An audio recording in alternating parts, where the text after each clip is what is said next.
Le volontariat occupe depuis toujours une place centrale dans la vie sociale. Qu'il s'agisse de soutenir les plus vulnérables, d'agir en cas d'urgence ou de participer à des initiatives communautaires, les volontaires démarrent le moteur discret de la solidarité, un acte qui, de nos jours, tend à disparaître. On est dans un monde qui est très méchant et les gens sont très mal intentionnés.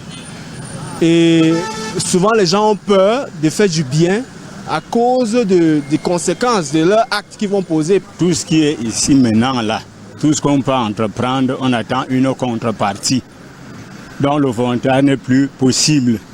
Ça n'existe plus. C'est la mentalité et la crainte aussi. Tu as peur de donner quelque chose à l'enfant de tout, peur que ça. Et ce sont les mauvaises choses qui ont gâté la terre. Les raisons avancées par les citoyens concernent entre autres le contexte socio-économique, la vie chère et la suspicion qui s'installe.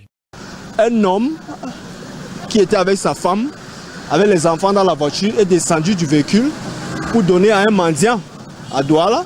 Et sa femme est descendue du véhicule et après avoir donné à cet homme s'est levé et a arrêté la femme et ils sont partis. Pour y remédier, des solutions sont proposées par des citoyens. La famille est la fondation de la société.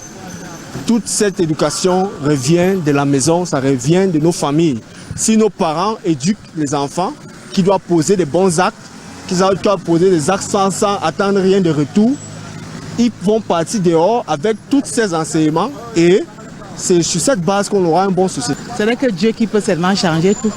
La Journée mondiale du volontariat rappelle que la solidarité reste essentielle pour le bon fonctionnement de nos sociétés. Redonner envie de s'engager passe par une meilleure valorisation du volontariat, une adaptation aux nouvelles générations et une prise de conscience collective.